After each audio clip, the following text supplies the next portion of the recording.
Hi guys, Jurassic Junkie here, and I'm sick of doing this video. Welcome to the Friday Night Rant.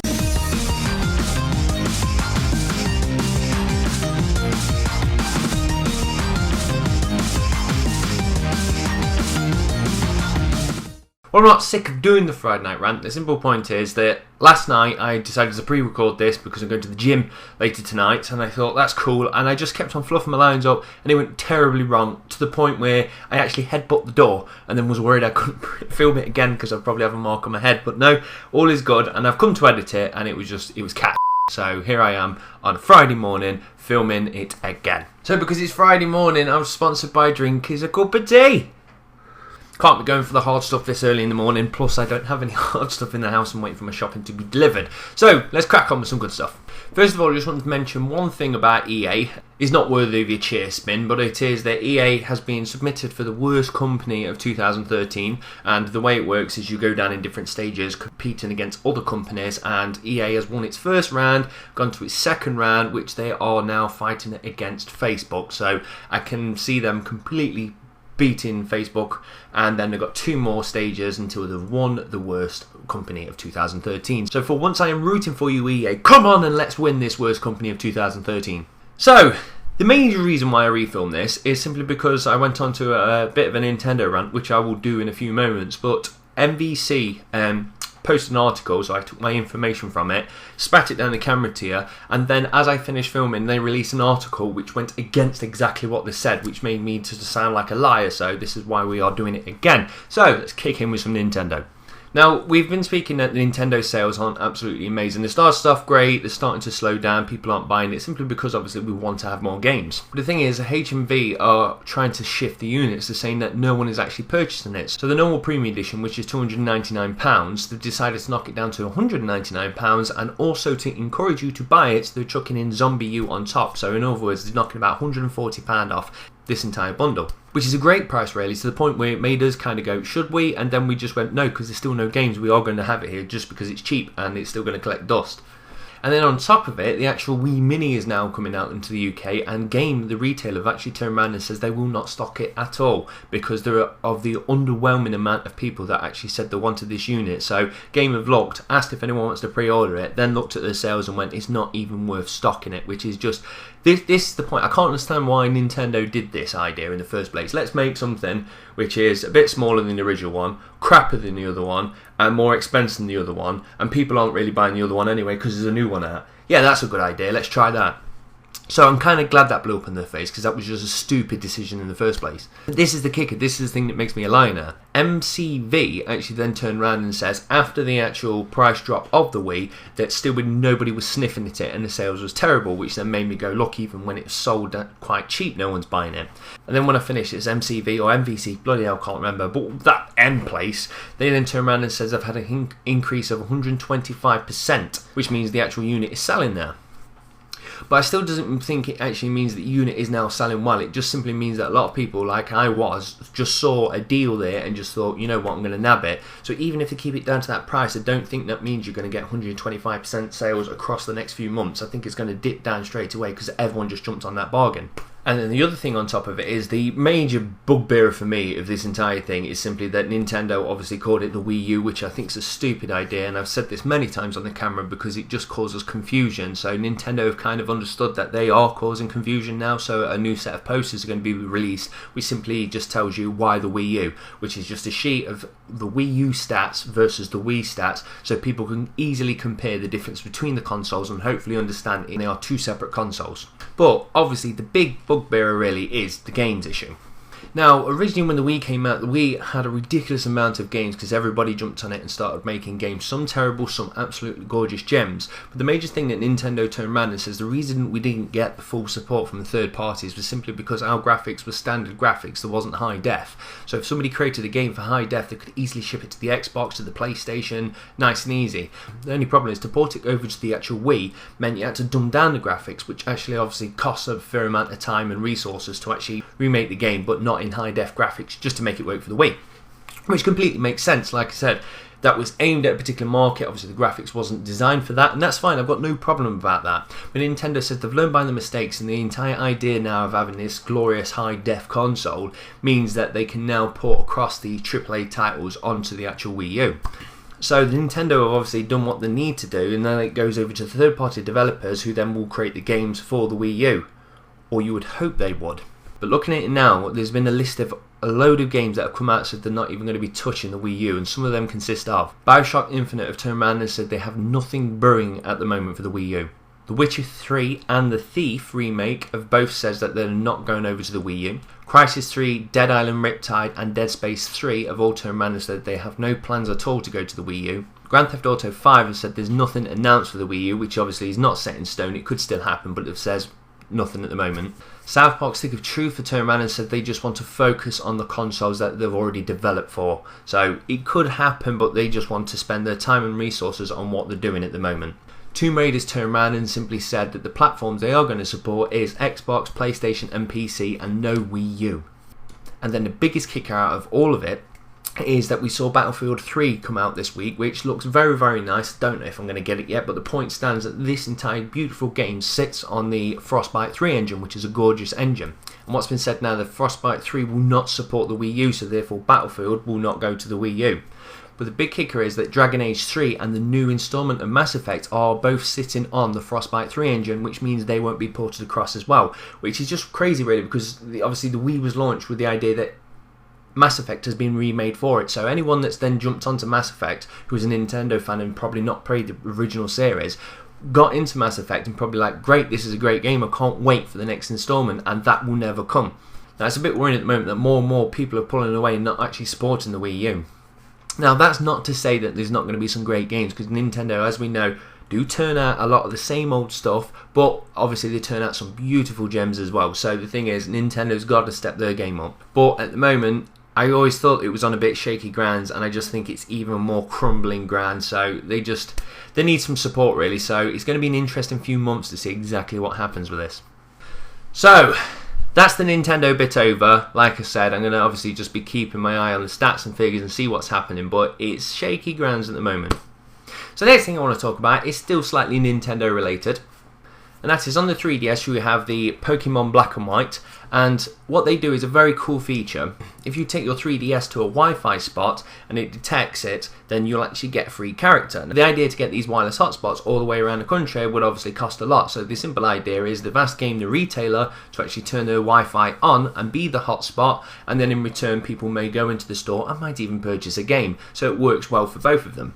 But it's game. Game don't do anything for free. So if you're actually switched on and you know what you're doing, and even if you go on the website, it says there is no rules of speculation or anything, you just go in with Wi-Fi and you'll get free content. But obviously you get the odd person that walks into the shop and simply asks, how do I get this free Pokemon stuff? And some of the game retailers have been turning around and said, it's quite simple, just give me some money. Because you've got to pre-order something to be able to get that free content. Which is just mad, because I can see people just going, alright, and I'm going to pre-order this game, leave the money behind the desk, and they'll say, just turn your Wi-Fi on now and you can get that download content. Which is just mad.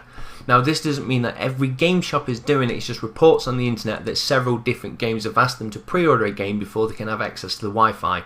Which is just really bad, because at the end of the day it just drives it down to this is what the problem is with game shops. They are actually obviously monitored on sales, and they are pushed to actually get people to do the pre-orders. So the thing is, when you push people so much to try and force pre-orders on people, this is the kind of shit that happens. They will actually lie to a customer to try and get that sale.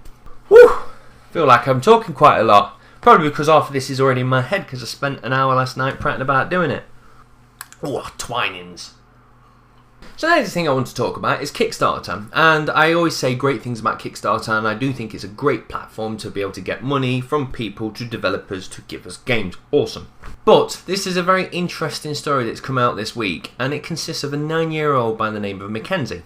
So Mackenzie wants to make an RPG, but the problem is her brothers have been laughing at it and says it's impossible to do. Now her mum wants to support her and send her off to an RPG camp so she can learn the skills that she needs to go out and make her game.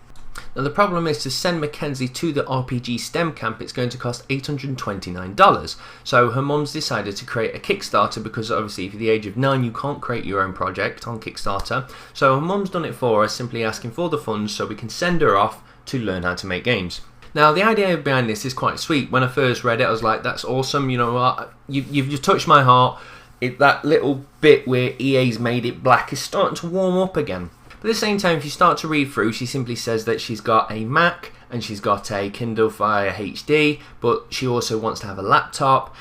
So the problem is, these actually go against the Kickstarter's rules. First of all, you're not allowed a life project on there, which consists of just obviously paying for things like his college or education or anything like that, because the idea of Kickstarter is once you receive that money, you would then complete the project and give it out to the people. Now, supporting somebody to go to college or somewhere or anything to actually learn something, then go to do the project and then give it to the gamers is a two-way stage, which is not allowed on Kickstarter.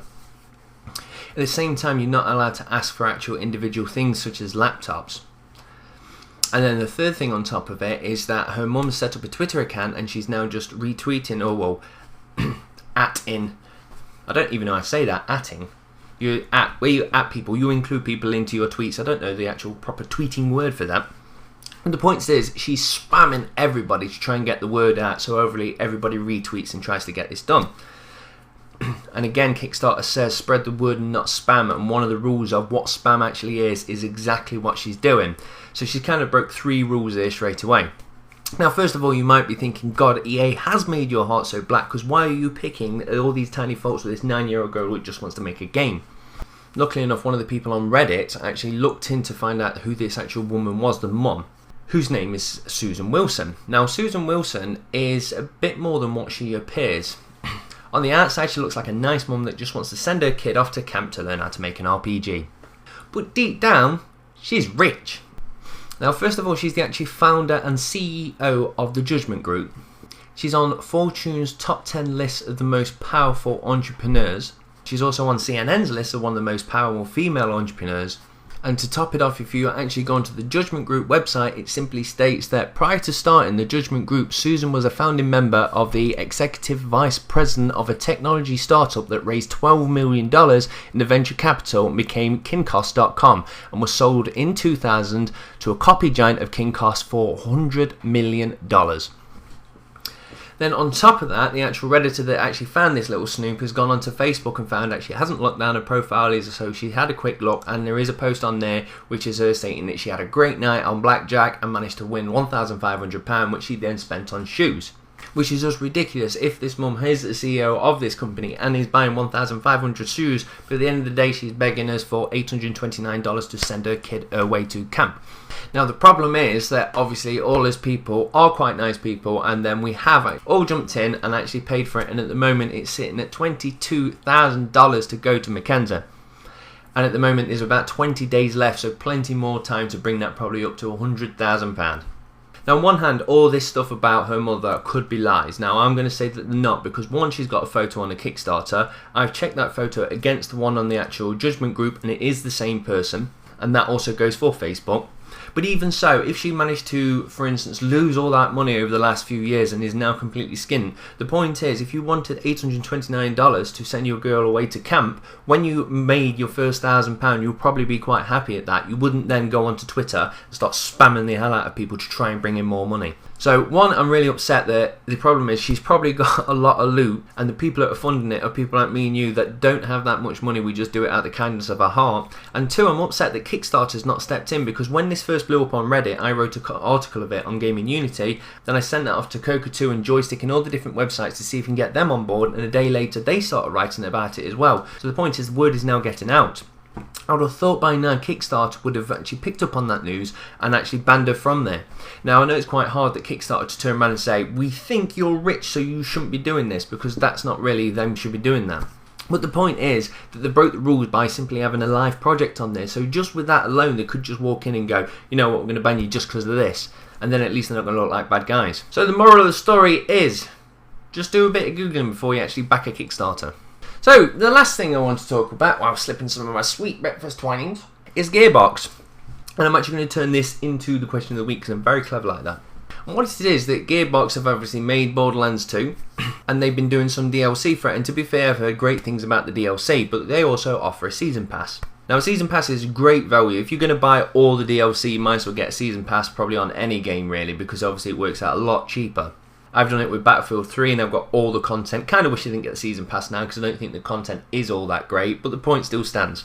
I got all the digital content when I had my season pass. So back to Borderlands then. This content's coming out and the idea is they've actually done some story DLC and there's some more in the pipelines. But once that's done, they're also going to be releasing a new character. But what they've actually said is that character isn't a part of the Season Pass. The Season Pass actually stated that it's for 4 pieces of story DLC only, and then this character obviously sits outside of the story, so therefore you're going to have to buy it. Now this has caused a few people to get really pissed off about this, and I can completely understand. One hand that Gearbox did state the Season Pass is for 4 pieces of DLC only, and therefore they've not broke any rules, they did state that. But on the other hand, a lot of people like me go in on a Season Pass assuming you're going to get all content, and who the hell reads the terms and conditions of a Season Pass when you actually buy it? You just go in thinking, I'm going to get all this content for free. So it's upset people, and some people are backing Gearbox, says you should read it. Some people are saying, no, that's just ludicrous. Not only am I buying a £40 game, I'm then buying a Season Pass, and then on top of that I'm now buying download content, which is just a ridiculous amount of money to spend on a game. And on top of it, Gearbox have been slipping down my good books all the time anyway, since they had that entire thing where they took Sega's money, put it into Borderlands, and then produced Aliens and said that was Sega. So the question of the week then is quite simple. Do you think a season pass should consist of just that's it for the entire season, of that you get all the content, or do you think they can actually make the rules up and say this season pass consists of A, B and C but not D? So that's me done, guys. I'm going to kick back now and play some Kerbal, which is just a crazy space game where you can make rockets, they explode if you do them wrong, and then you can go off onto other planets, orbit it, land, and get your little Kerbal people to run across. It may sound a bit boring, but by God am I addicted. It is my new Minecraft. And to stop it off, once I actually learn to land on the surface of the Mon, as it's called in the game, I will definitely do a video to show it off because I think it's an absolutely amazing game and more people should play it. So, that's me done and dusted. Hope you guys have a great weekend. Hope you're all enjoying Bioshock and Tomb Raider, and I am off to the Mon. Thanks for watching, guys. Cheers. Bye.